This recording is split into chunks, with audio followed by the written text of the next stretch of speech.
Now, the Apocrypha is a term given to non-canonical Gospels.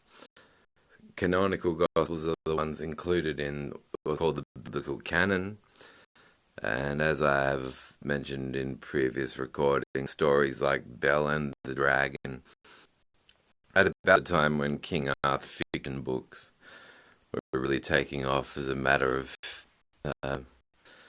by virtue of the fact that they were fictional literature, that the Catholic Church got together, and, they do things like,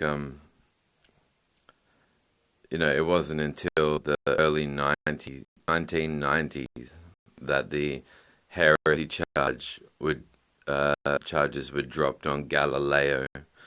So Galileo spent his lifetime working out that Earth was just a planet in a solar system, working out all these orbital patterns, and he was contending with a church who at the time were insistent on saying that, much like a baby cradle,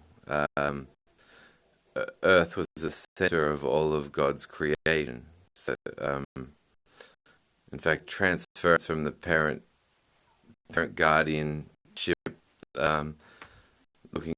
looking over an infant in a baby cradle, is where I would argue that this view of this egocentric center point of the universe view of map of planet Earth's place in the universe originated, but it was all to edify. Well, aren't we special? Look how special God made us and unique, and those sorts of arguments. And as with history trends, it's not usually that these scientists were particularly against the religious banter of the time. It's just that they had made scientific and rational arguments that better described observable facts than did the dogmas of the day. It'd be a bit like trying to say, why isn't the Earth flat with four corners, like the Bible says, when at various times we can tell that where the sun was moving soon results in a shadow of a rounded body being cast against the moon, and that therefore how is that not our planet and the shadow of our planet against the moon, and therefore proof that our planet is round. But it wasn't until the early 1990s that the church formally dropped the charges on Galileo for being a heretic. So he had lived and died, and his centuries dead, been a heretic. So so when the Church of England mailed out the postcard to him,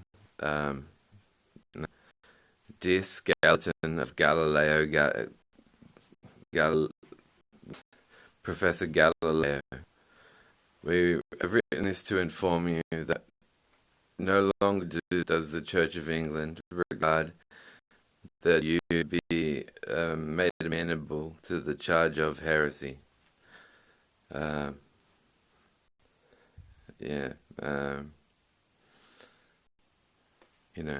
Galileo's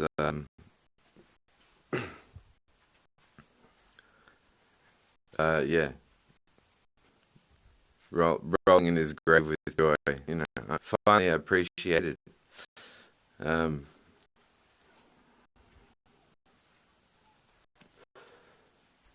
So the Apocrypha.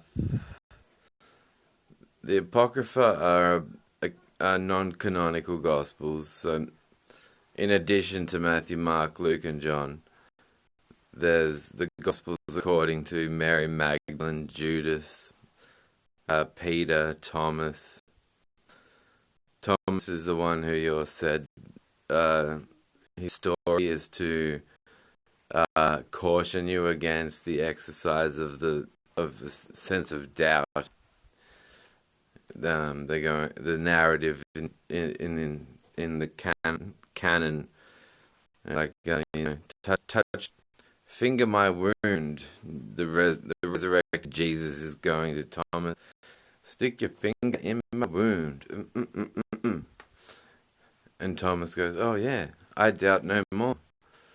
And goodness gracious me, said the fat controller. He really has come back from the dead. And then, whereas Thomas's gospel, it's the same Thomas who's, re-inaugurated into scriptures as the doubting Thomas. And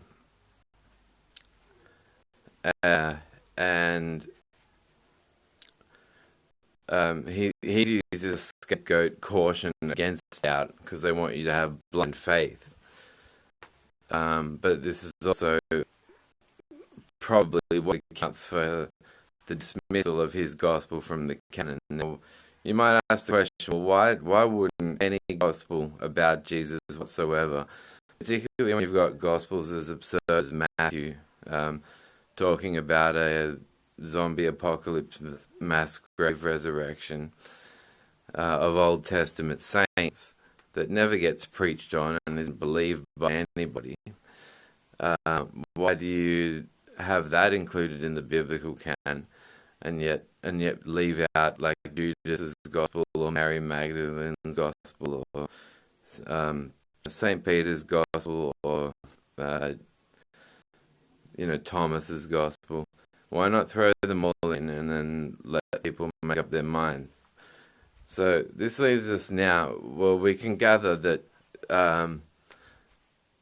what information a Bible reader is potentially able to gain access to, being regulated by a church committee of scroll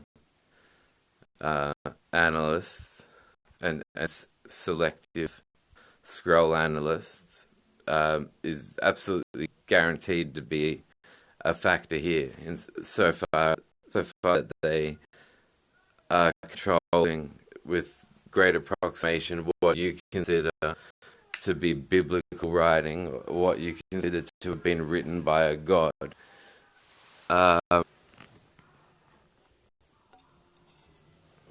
So that they want that control and regard it to be quite a precious thing that they have retainment of such control is obvious. Now,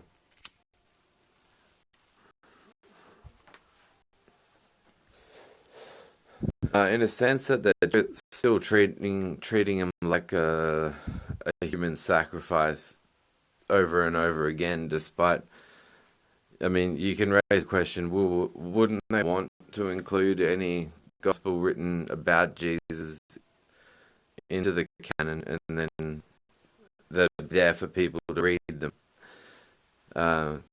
So there's the regulation, the control of what information you may come across in trying to read about Jesus.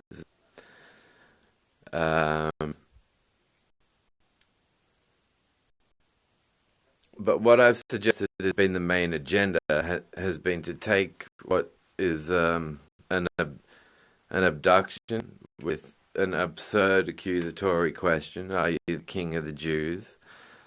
Asking, are you the slave of the slaves, would have made more sense, would have the only way to excuse asking a conquered people. All this meant that was going on, and it even supports the proof that Mark's was the oldest gospel, because it's got the minimal amount of recorded dialogue too. So as well as the minimal amount of miracle accounts, and no account of reanimation of a corpse or a physical resurrection. So what happens is in the later Gospels you get that more miracles take place, the resurrection takes place, and you get that his teachings and his talk is it's anti-political into the sense that he's wanting to say, well, I'm the king of, yeah, he's wanting to say, well, I am the king of the Jews, and it means something. In fact, it means considered political rioting against our conquerors and against the political structure of the day. Now that you don't see in Mark. What you see in Mark is Jesus talking about the poetic metaphor, the concept of the Son of Man, and you pretty much can see that in a group of slaves and conquered people, he was circumspectively he had a sense of outlook around his community and was aware of how to tell and talk in parables that were comforting to his neighbors. Now, getting accosted and accused with the question, "Are you the king of the Jews?" The accuser couldn't ask that question. Like I say, he could have said, "Are you the slave of the slaves?" But they had no Duke of the Jews, they had no Duchess of the Jews, no Prince of the Jews, no Queen nor King of the Jews. So he was putting titles, loaded titles from the kingdom that dispatched him to attempt to coerce Jesus before putting him to death. And as this guy approaches Jesus to accuse him, it was this inbreeder's sense of Jesus' non-inbred heart. What we can say is the proof of the Apocrypha being divided from the canonical Gospels is proof that there's an agenda to obfuscate your potential at collecting a view of the various issues that were considered important to Jesus' heart, which means Jesus' heart isn't worth a great deal, that much to them either. More so control over the issues that go discussed. But there's enough clues left there, because you see from going from Mark's Gospel to Matthew and Luke's Gospel and then to John's Gospel, you have that Jesus is teaching nothing about, in no way claiming himself to be the King of the Jews throughout Mark's Gospel, but he's accosted by an accuser dispatched from an inbred kingdom, going, "Are you the King of the Jews?" And he turns back and says, "Well, you said it." Well, you said it. Or, well, you said it. Which would mean, like, I should be questioning you, but I'm one of your conquereds.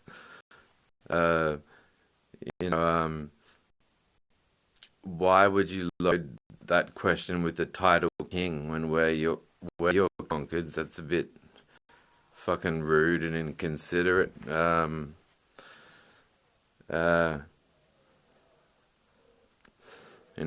We're conquered by your monarchy, and we're not running an independent Bronze Age monarchy over here.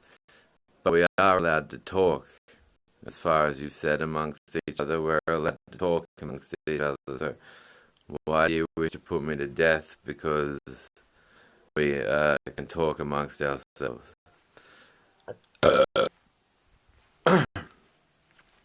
But with no more words in Mark's Gospel from that charge to Jesus' execution, Jesus would have been left going, well, why did "well you said it" constitute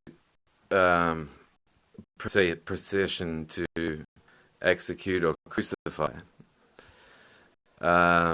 Because that would make no sense. So Jesus would be left thinking in literal terms. It makes no sense. Therefore, why is it I've been put to death?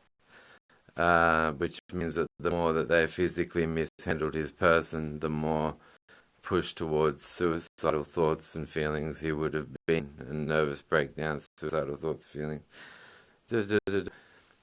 Um, so, as an epistemology or a theory for knowledge, what I mean by that is that, there's no the commitment made to ideas like tools and hammers, and much like you don't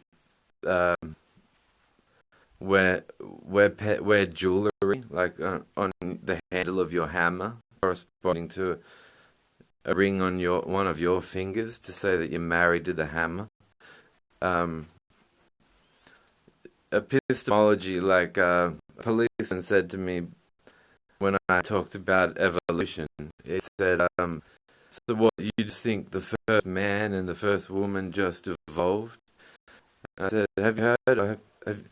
That's still showing that he's using the Genesis story as an epistemology, as a theoretical framework for all knowledge, because he won't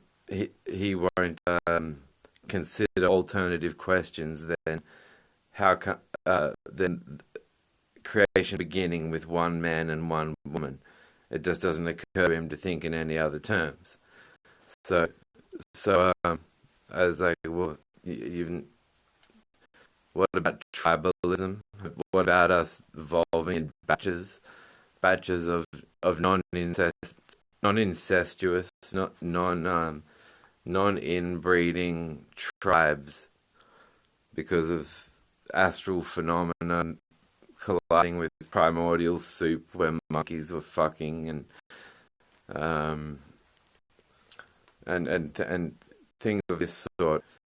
So when a story becomes a form of epistemology, a story involving characters and plot lines, it's very inappropriate. It's like it's because epistemology is really scrutinizing why. It's even critically scrutinizing the question what constitutes knowledge and how and why should, how can we know what we know is a question of epistemology. What can we know is a question of metaphysics. But so to treat the Christian story as your epistemology, as I believe many are, is why we're getting this bisexual community write up, where they're saying, well, just like you would attribute the genetic cause, genetically caused mental disorder, Down syndrome, to the house on 26. So too does the entire bisexual community suffer from a whole bunch of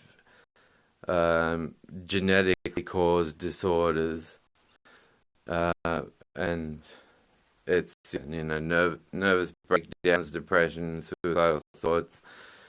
Part of that problem, I think, is Christianity being treated as an epistemology, because in Christian's mind, a bisexual is not a natural individual, and never can be, so long as the Christian is upholding the proposition Jesus loves everyone, but won't say in naturalistic terms that would make Jesus a bisexual, because otherwise they'll wind up admitting that their Christian story is about burying the case for bisexuals as naturally occurring individuals. Instead, they'll want to keep the Christianity, sacrifice the bisexuals, and then say while saying things like bisexuals are both, which is again the epistemology of the Garden of Eden kicking in and saying that the woman comes out of the man's rib. Can you see her dangling out of that man's missing rib right now? Like that's what you call both. this talk about both leads on to doctors want to say, well, if they're both, then they're, double-minded, perhaps schizophrenic, perhaps. And there's all this. Plus, if they say a bisexual is essentially undecided, they haven't chosen which partner, which category of partner they are interested in. So either way, whether they're saying both or one is unnecessary multiplicity and one is unnecessary division, but both result in why religious people, particularly Christian religious people, will wind up sticking their nose in bisexual business too much, and from indirect distances, from spy points where they're at least obstructed by a few trees. There's plenty more trees here to cover up more than just our loincloths.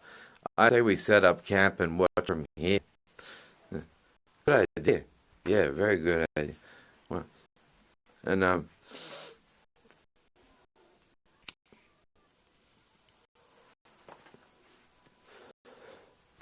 so that his heart was one that merited so many writings about him is an undeniable proof by the fact of the existence of these Gospels, whether you're talking about the canonical Gospels in the Bible or the Apocrypha, or both considered as sort of a sum total, you'll have. And so I see it as been like when a serial killer is said to have a collection of trophies about or pertaining to the serial killer's kills. You've got the serial killer going, well, where once the kingdom was a shame unto the kingdom because they sent a man to go and say, "Are you the king of the Jews?" It's like a sexual difference between an inbreeder's mind and a bilateral, free-thinking mind at the time is pretty much the only way that you can excuse Jesus being accused with those words in Mark chapter 12, because the accuser had no business issuing a charge that he was the king. Jews were a conquered people again, so you don't conquer a bunch of people and then charge them. It'd be like when white Australians enslaved Aborigines, they didn't charge them for the chains that they were making them wear.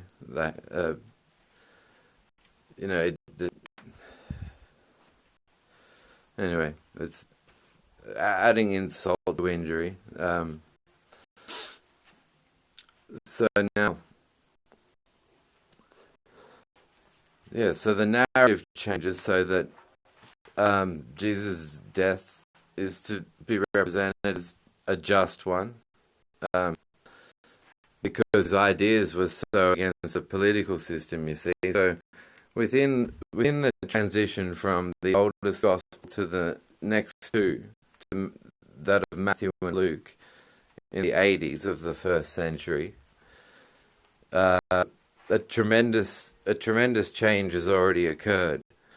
The resurrection from the dead has been introduced. Miracles have been introduced. And the narrative of which Jesus is preaching about, the ideas turn both into rebelliousness on an independent level to also rebelliousness against the political establishment that had conquered the Jews at the time. And what that leaves the reader with is a sense of going, well, so therefore as a human we understand why they would have put him to death, because he was a fucking menace.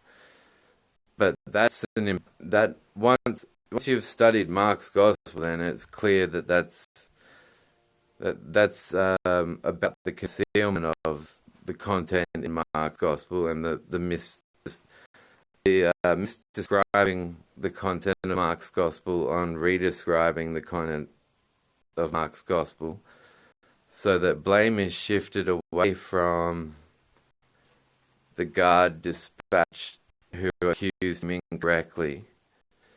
And Jesus is instead made to be the leader of a conspiratorial counter movement against the established powers that be. So, in fact, if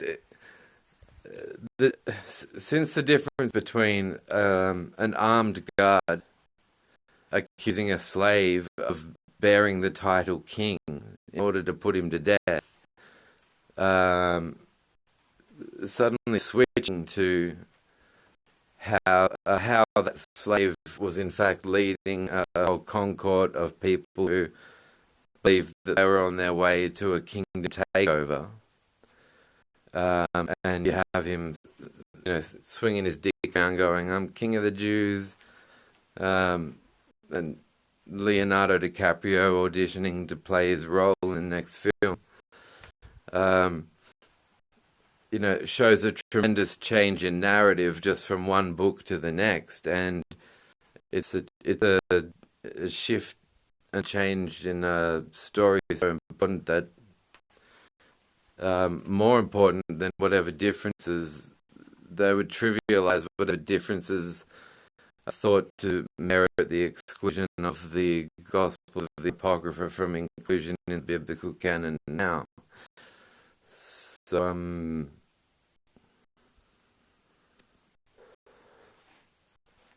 so that is that 30 minutes on the Now I need to get a cleaner sent here to clean my toilet. Someone who thinks they might be the king of poos.